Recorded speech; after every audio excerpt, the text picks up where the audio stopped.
Assalamualaikum warahmatullahi wabarakatuh. Allahu Akbar, Allahu Akbar, Allahu Akbar, Allahu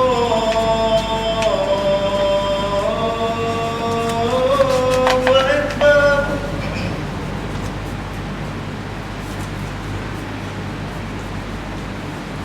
أشهد أن لا إله إلا الله.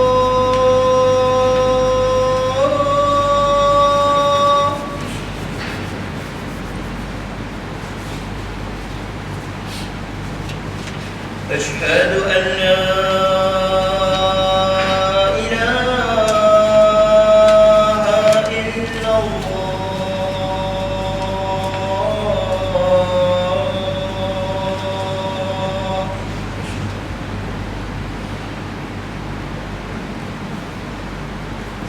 أشهد أن محمدا رسول الله.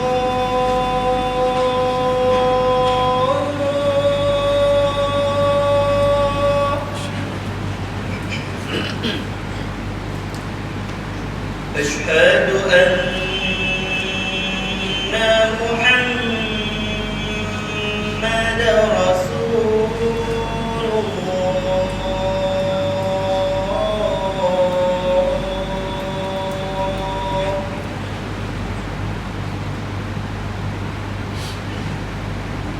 حي على الصلاة.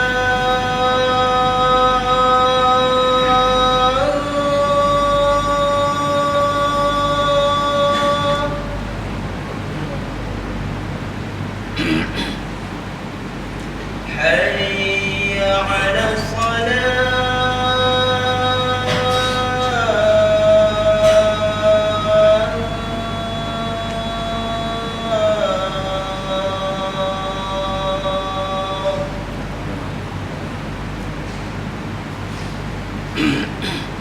حي على الفلاح.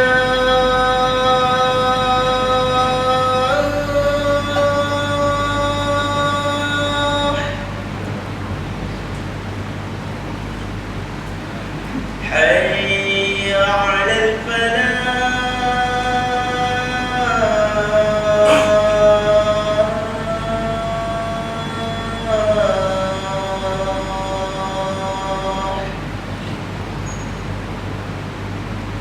الله أكبر، الله أكبر. لا إله إلا الله.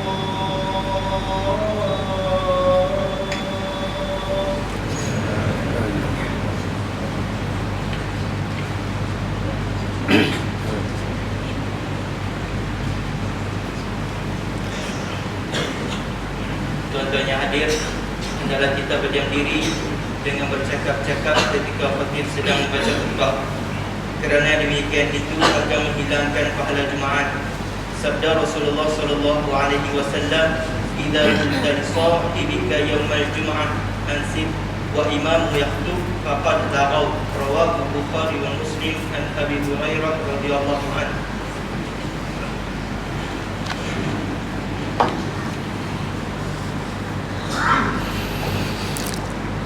Alhamdulillahil qail.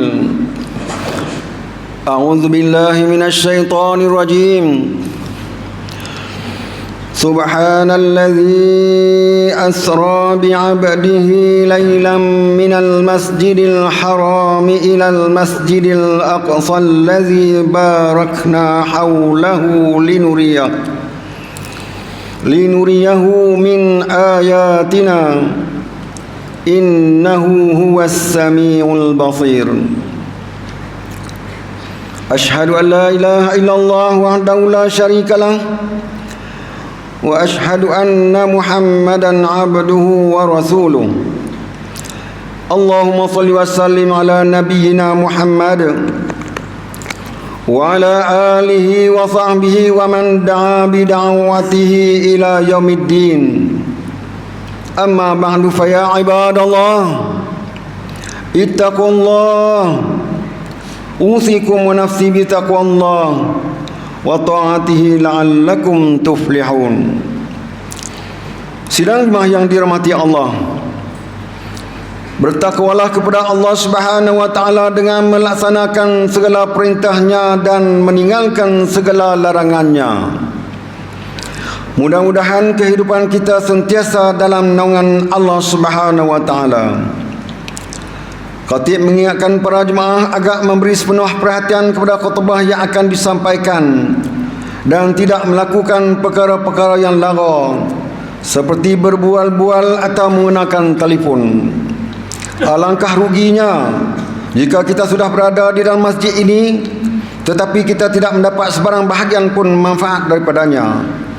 Rasulullah sallallahu alaihi wasallam telah mengingatkan kita, wa man lagha falaysa lahu fi jumu'atihi tilka syai'.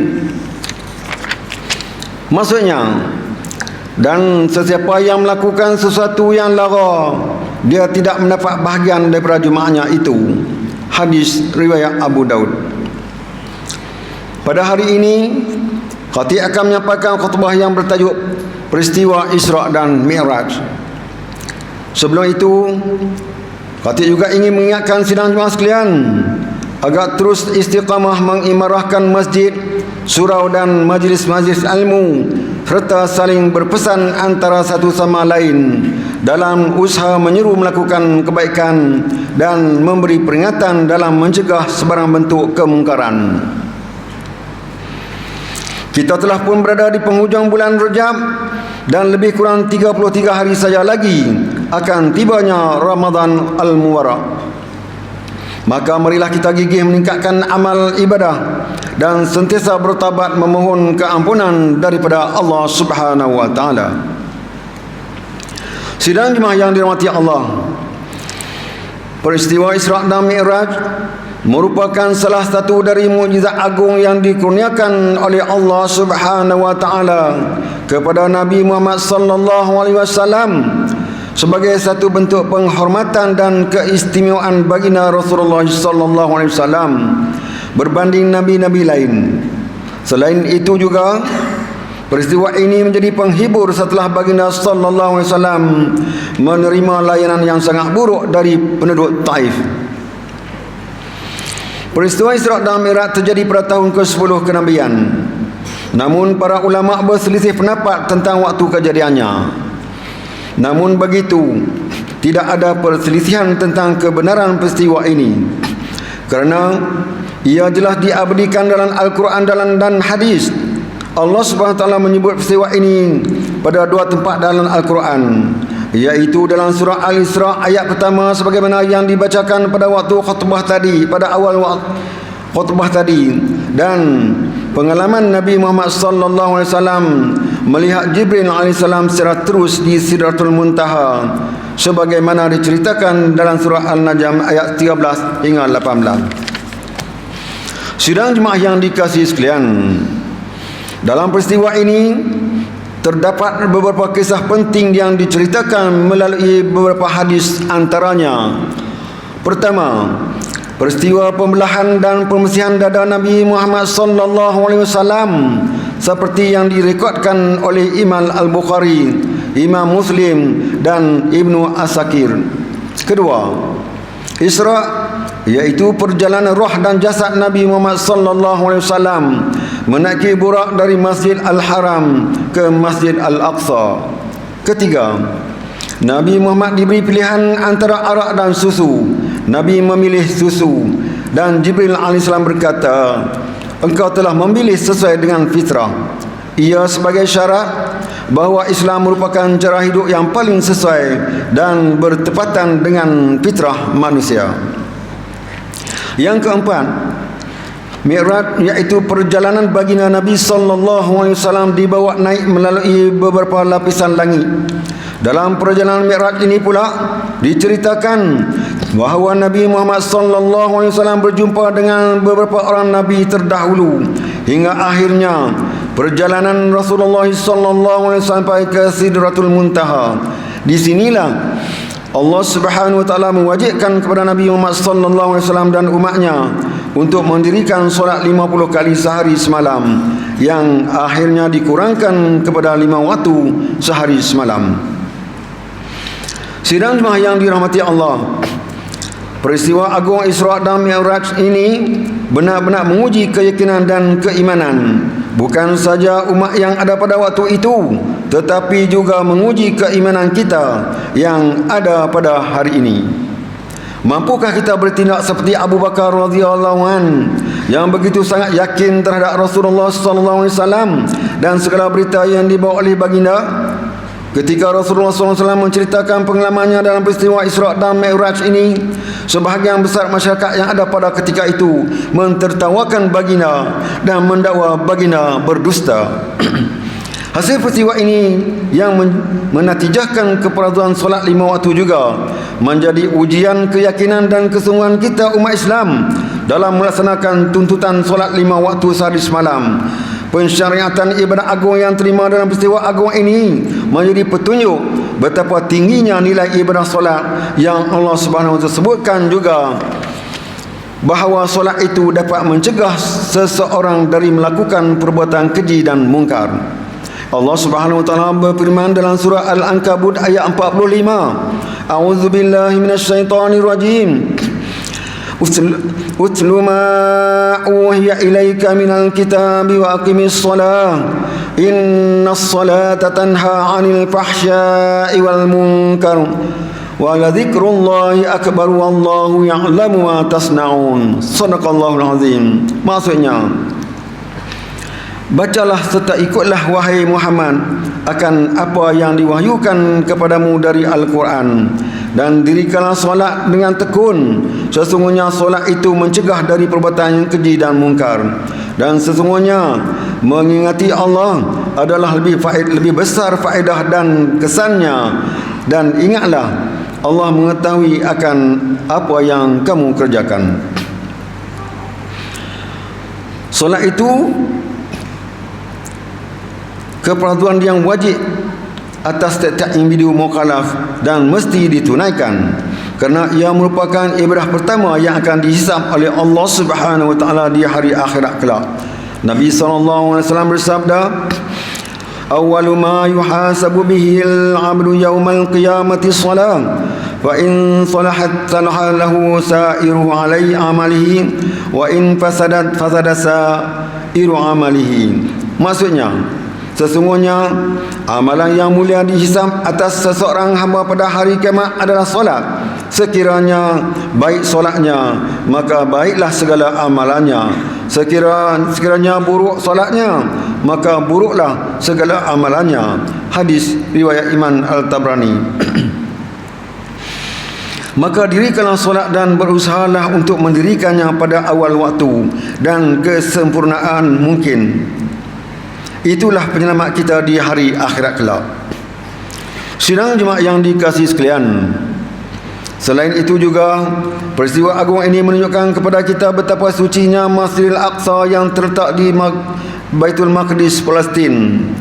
Palestin yang dibuka oleh Nabi Ibrahim AS menjadi tempat keliharan ramai kalangan para Anbiya AS dan kiblat pertama bagi umat Islam. Maka Baitul Maqdis dan terletaknya di Masjidil Aqsa merupakan tanah suci bagi umat Islam, namun tidak menghalang penganut agama lain berkunjung mengikut kepercayaan mereka. Negara haram Israel yang ditubuhkan hasil penipuan melalui perjanjian Balfour 1917 dan perjanjian Sykes-Picot 1916 didukung dengan tindakan memecah belahkan umat Islam atas perbezaan kaum dan mazhab. Mereka menubuhkan negara-negara mengikut peta yang dilakarkan oleh mereka sendiri dan dibahagikan dalam kalangan mereka yang bersama-sama menjatuhkan kerajaan Osmaniyah yang sedang lemah pada ketika itu. Maka inilah peranan kita umat Islam untuk sama-sama memelihara kesucian dan memperjuangkan kebebasan Palestin dari cengkaman Zionis Israel. Teruskanlah berdoa supaya saudara-saudara kita di Palestin diberi kekuatan dan kesabaran yang saban waktu terpaksa menghadapi kekejaman dan ketidakadilan Zionis Israel yang sombong dan sentiasa berpura-pura atas slogan hak asasi manusia. Justru mengakhiri khutbah pada hari ini, marilah kita menghayati beberapa kesimpulan. Pertama, Allah Subhanahu wa taala sangat berkuasa atas tiap-tiap sesuatu. Tiada yang mustahil bagi Allah Subhanahu wa taala jika Dia menghendaki berlakunya sesuatu perkara, walaupun ia mustahil pada akal manusia yang lemah. Kita wajib mengimani dan meyakini keagungan Allah Subhanahu wa taala. Kedua, kita diwajibkan dengan keperaduan solat 5 waktu sehari semalam. Mendirikan solat bererti mendirikan agama. Manakala meninggalkan solat ibarat meruntuhkan agama dalam diri. Mendirikannya juga dapat memelihara diri dari melakukan perbuatan yang keji dan mungkar. Ketiga, meyakini bahawa Islam merupakan satu cara hidup yang paling tepat dan sesuai dengan fitrah manusia. Tidak ada ajaran lain selain Islam yang adil, benar dan relevan dengan fitrah manusiawi dan boleh menyelamatkan manusia dari kesengsaraan dunia dan akhirat. Renungkanlah firman Allah Subhanahu wa taala, "Ma salakakum fi saqar? Qalu lam nakum minal musallin." Sadaqallahul azim. Maksudnya, setelah melihat orang-orang yang bersalah itu, mereka berkata, "Apakah yang menyebabkan kamu masuk ke dalam neraka sakar?" Orang-orang yang bersalah itu menjawab, "Kami tidak termasuk dalam kumpulan orang-orang yang mengerjakan sembahyang." Surah Al-Mudaththir ayat 42 dan 43. Barakallahu li wa lakum fil Qur'anil azim wa nafa'ani wa iyyakum bima fihi minal ayati wadh-dhikril hakim wa taqabbal minni wa minkum tilawatahu innahu was-sami'un 'alim.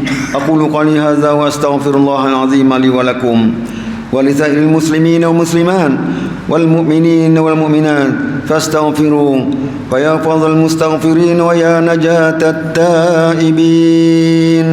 Allahumma salli ala Muhammad. Allahumma salli ala Sayyidina Muhammad. Allahumma salli ala Sayyidina wa Habibina wa Syafi'ina wa Zukhrina wa Maulana Muhammad.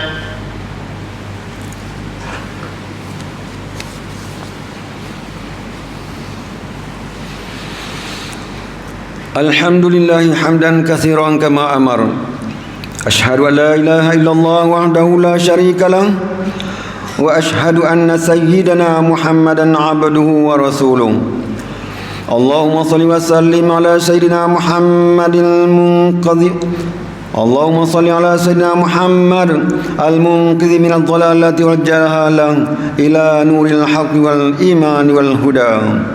وعلى آله وأصحابه الذين هم قدوتنا ولهم الفضل على جميع الأمة إلى يوم القارعة. أما بعد فيا عباد الله فإني أوصيكم ونفسي بتقوى الله العلي العظيم فاتقوه لعلكم تفلحون. اتقوا الله من سماع اللغو وفضول الخبر وانتهوا عما نهاكم عنه وزجر. فقال الله تعالى: أعوذ بالله من الشيطان الرجيم. يا أيها الذين آمنوا اتقوا الله ولتنظر نفس ما قدمت لغد واتقوا الله إن الله خبير بما تعملون. واعلموا أن الله أمركم بأمر عظيم، أمركم بالصلاة والسلام على نبيه الكريم، فقال: إن الله وملائكته يصلون على النبي يا أيها الذين آمنوا صلوا عليه وسلموا تسليما. اللهم صل وسلم على سيدنا محمد وعلى آله وأصحابه أجمعين. وارض اللهم عن الخلفاء الراشدين ساداتنا أبي بكر وعمر وعثمان وعلي وعن بقية الصحابة والقرابة والتابعين ومن تابعهم بإحسان إلى يوم الدين. اللهم اغفر للمسلمين والمسلمات، اللهم اغفر للمسلمين والمسلمات، اللهم اغفر للمسلمين والمسلمات والمؤمنين والمؤمنات الأحياء منهم والأموات إنك سميع قريب مجيب الدعوات يا قاضي الحاجات يا رب العالمين. اللهم اجعل هذا البلد آمنا مطمئنا. اللهم أصلح أئمتنا وولاة أمورنا واشمل اللهم بعنايتك وتوفيقك جلالة الملك مولانا الأمين الكريم السلطان صلاح الدين ابن المرحوم Sultan Barlisha wa wali ahdihi duli yang teramat mulia Tengku Syarafuddin Barlisha ibn Sultan Salahuddin wa jami'al usratil malakiyah. Allahumma wafiqhum lissadad wa aslih bihimul ibad wal bilad waj'al at-taqwa lahum khayra zad innaka ra'ufur rahimun jawad ya latifan bil ibad ya arhamar rahimin. Ibadallah, إن الله يأمر بالعدل والإحسان وإيتاء ذي القربى وينهى عن الفحشاء والمنكر والبغي يعظكم لعلكم تذكرون فاذكروا الله العظيم يذكركم واشكروه نعمه يزدكم واسألوه من فضله يعطكم ولذكر الله أكبر والله يعلم ما تصنعون. أقيموا الصلاة.